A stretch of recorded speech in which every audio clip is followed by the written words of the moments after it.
Geralmente eu gravo esse vídeo aqui para vocês ainda do Maracanã, logo após o encerramento da nossa transmissão. Mas ontem o pior estádio do mundo para se trabalhar, que sai apagando todas as luzes imediatamente após o jogo. Ele, assim, ficou num breu lá. Quando a gente saiu de lá, tava tudo escuro. Eu fui até o local que geralmente faço a gravação e não tinha como fazer. E aí eu olhei para aquela escuridão e falei, cara, eu acho que isso também representa esse momento. A escuridão total de você olhar para frente assim e não conseguir ver o horizonte. E sentir aquele vazio, aquela apreensão, aquele medo do que está por vir. Porque, infelizmente, eu queria ter uma palavra de otimismo para vocês. Eu não vou jogar a toalha, não acho que o Fluminense já está rebaixado, nem acho que saiu de lá como virtual rebaixado com esse empate. Se fosse a derrota assim, poderia ter perdido. Não fosse mais uma vez pelo Fábio, um dos poucos jogadores desse grupo ridículo, desse grupo fracassado, que honram a camisa do Fluminense, que dignifica a camisa do Fluminense.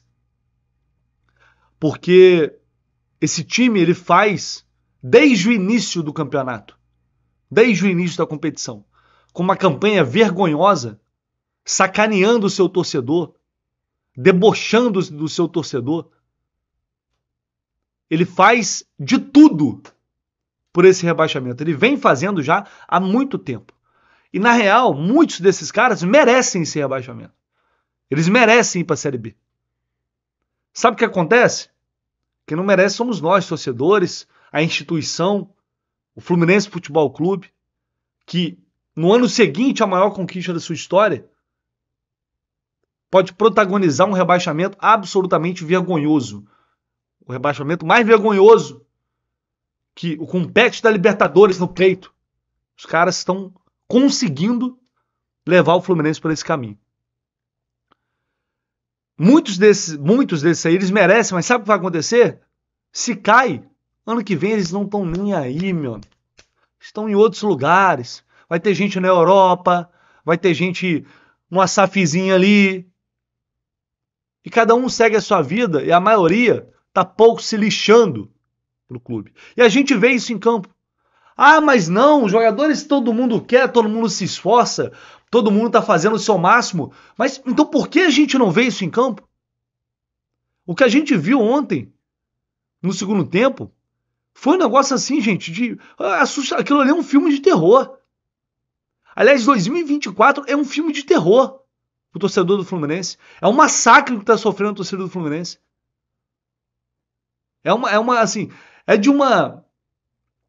Esse time ele tem uma forma de pisar no seu torcedor que é muito particular, sabe? É muito peculiar. Porque ele, quase todo jogo, não todos, mas muitos, ele te faz acreditar. Ele joga 20, 30 minutos bem. Ontem foi a mesma coisa. Tem volume, chega próximo à área, consegue algumas finalizações, e você pensa, pô, o gol vai sair a qualquer hora. É só uma questão de tempo, o time tá bem, o adversário não tá atacando, o gol vai sair. Quase sempre é a mesma coisa, é o mesmo roteiro. Depois vai perdendo gás, aquilo vai murchando, vai ficando aquela cebosidade, aquela coisa que você vê não vai para lugar nenhum. Você tá vendo ali aquilo, você vai ficar assistindo aquele jogo ali 3 dias e não vai sair gol. E aí passa aquela sensação de um time morto. Morto sem alma? Pode ser também. Mas é morto fisicamente também. Será que só eu tive essa sensação de que no segundo tempo o Fluminense muitas vezes andava em campo, tinha gente andando. Quem estava desde o início do jogo estava morto. Quem entrou depois estava correndo. Mas uma ruindade absurda. O que dizer de Serna e Marquinhos? Então, eu queria entender o que esses caras treinam para jogar 44 bolas na área e não ganham uma. Aliás, o Marquinhos ganhou uma, acertou uma, ou errou talvez, né? A bola foi na trave. Mas foram mais de 40 bolas levantadas na área. E não se aproveita nada. Nada. Então o que esses caras treinam? O que eles fazem no dia a dia? Porque a gente não vê. E aí teve data FIFA, tempo para descansar, tempo para se recuperar. Esses caras foram eliminados de uma maneira vergonhosa na Libertadores, vergonhosa na Copa do Brasil. Só restou o lixo de Campeonato Brasileiro que eles estão jogando. E o time do Fluminense parece sempre mais cansado que o adversário. Quem termina atacando ontem é o Criciúma. O último escanteio, a última bola foi do Criciúma. Não foi do Fluminense. Não tinha mais perigo. Então isso é algo que, sabe, solta os olhos. E aí eu vou para uma outra questão, que é eu falei no pré-jogo, se vocês, quem assistiu, eu falei, é um jogo que tem que ter muita personalidade, inteligência, e os principais jogadores precisam se apresentar para decidir. Eles têm que aparecer. Arias, Ganso, Thiago Silva. O Fábio, como sempre, apareceu. Mas, infelizmente, nada disso. Quem jogou ontem foi o Keno. Depois começou a errar algumas bolas e tal, mas o cara tá mais buscando fazer alguma coisa, atacando, chutando, driblando. Ontem mais uma atuação muito abaixo do Arias, que parece que está em outro mundo. O que me mata é não perceber esse senso de a necessidade de urgência, o desespero por mais um resultado ruim. Sabe, o Ganso levou uma pancada, óbvio, eu não sei o que o cara sentiu, levou uma pancada, se ele pediu para sair, imagina que ele tem condições de sair. Aí saiu o Ganso, aí quando você vê, quem vai decidir? É o Marquinhos, o Serna? Entrando, a bola batendo, o que o Serna apanhou da bola ontem foi um negócio impressionante. O Calmon Elias, que fominho, não arruma nada, sabe, então é muito difícil, cara, é complicado, porque a gente vive numa gangorra de emoções assim. Quando você para, fala, não, agora acho que as coisas estão começando a clarear. Eu vi um sinal positivo aqui. Aí os caras entregam o segundo tempo daquele ali. Contra o Criciúma. Eu vou chegar nesse tema de apatia, porque eu vou colocar aqui um trecho da coletiva do Mano Menezes e um trecho de uma entrevista que o Thiago Santos deu, que é um negócio assim, simplesmente inacreditável. O Fluminense conseguiu, dos 6 pontos contra o Criciúma, o Fluminense conseguiu ganhar 2 pontos. Contra o Juventude, foram 6 pontos disputados. O Fluminense ganhou 1. Contra o Vitória, 0. Contra o Atlético Goianiense, 0. Foram, reparem bem, no total, 24 pontos contra esses times. O Fluminense ganhou 3 pontos. Pro Lanterna, perdeu 6. Pro já rebaixado, Atlético Goianiense. Dos últimos 5 confrontos diretos, não ganhou nenhum. Dos últimos 5 jogos, 3 em casa. Desses 3, 2 empataram. Eles empataram 2, não ganharam nenhum. Só resta agora a partida contra o Cuiabá. Então, minha gente, é para se ter ideia do drama que a gente está vivendo e de como ficou difícil essa caminhada. Muito porque esses atletas trabalharam para isso. Infelizmente, trabalharam bastante. Só para vocês terem uma ideia, eu vou trazer aqui o trecho da coletiva do Mano e do Thiago Santos, colado. O Thiago Santos por último.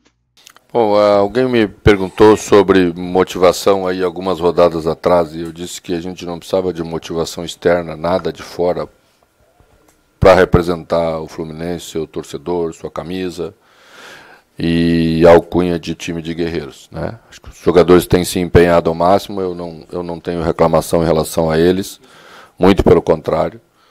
É que o momento é difícil e a gente tem que ter a cabeça no lugar nessa hora para saber interpretar o que é uma coisa, o que é outra coisa.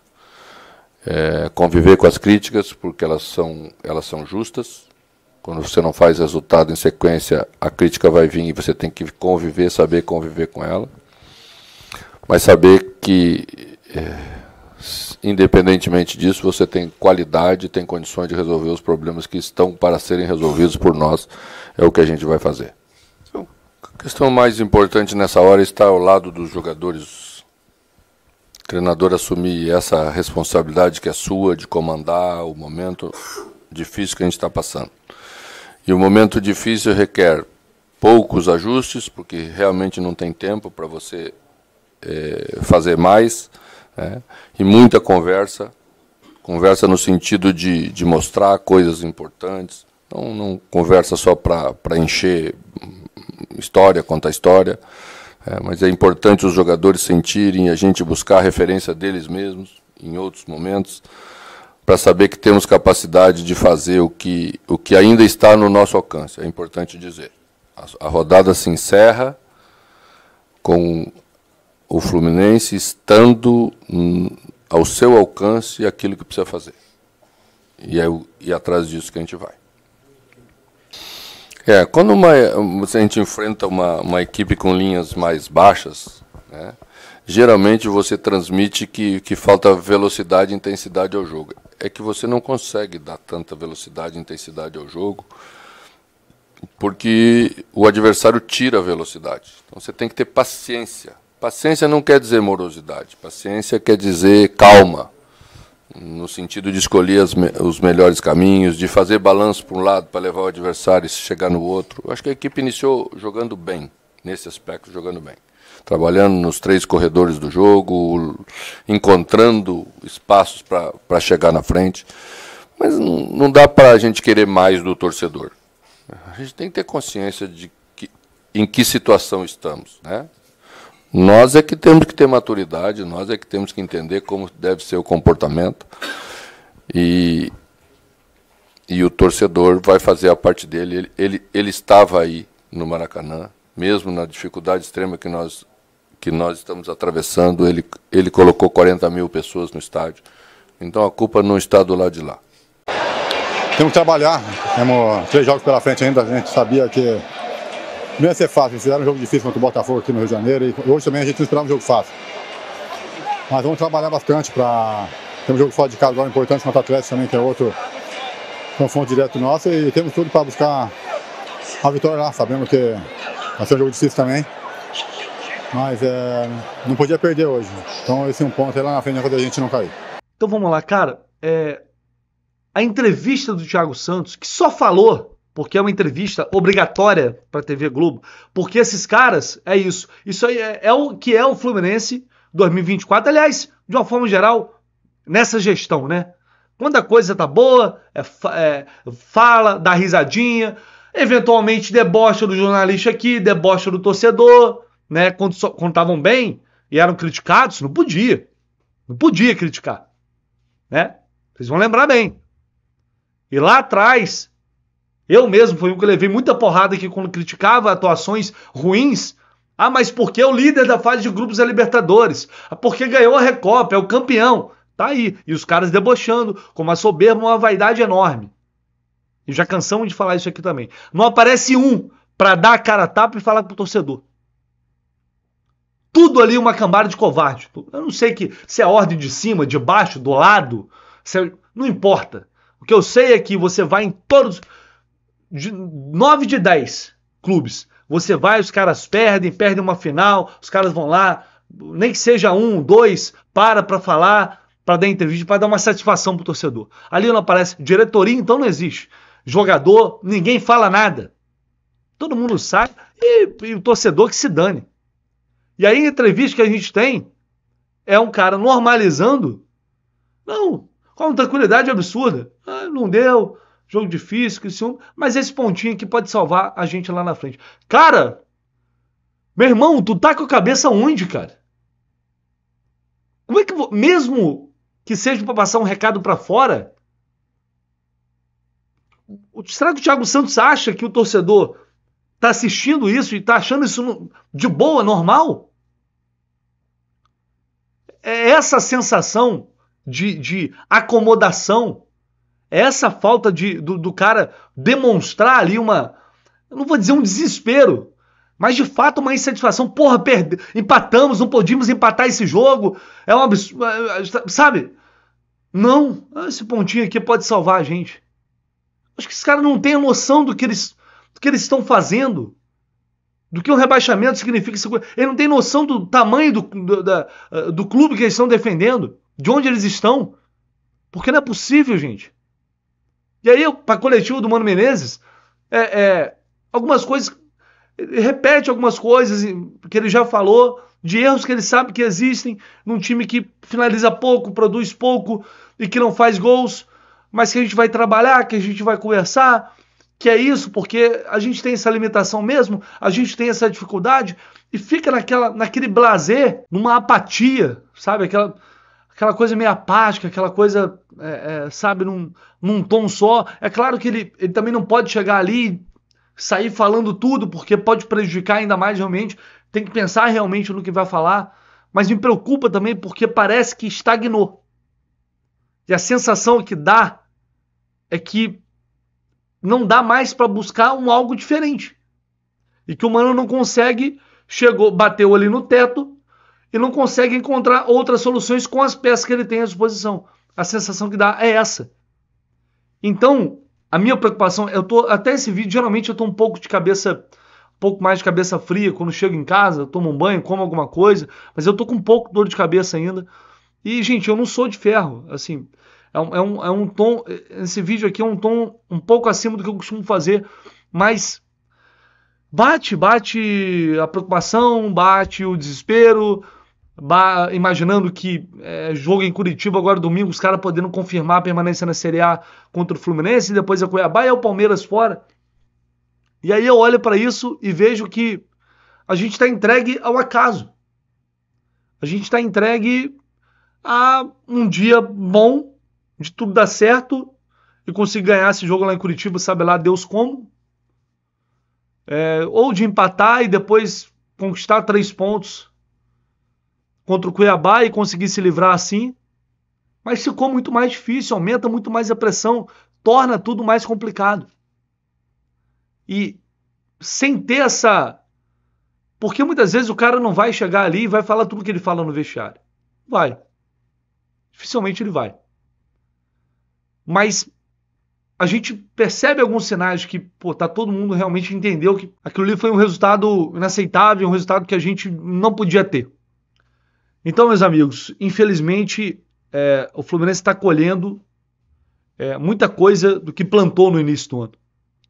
Muitos erros crassos, absurdos foram cometidos. Erros que internamente são admitidos pela diretoria do Fluminense, que é a grande responsável, vale dizer, por isso.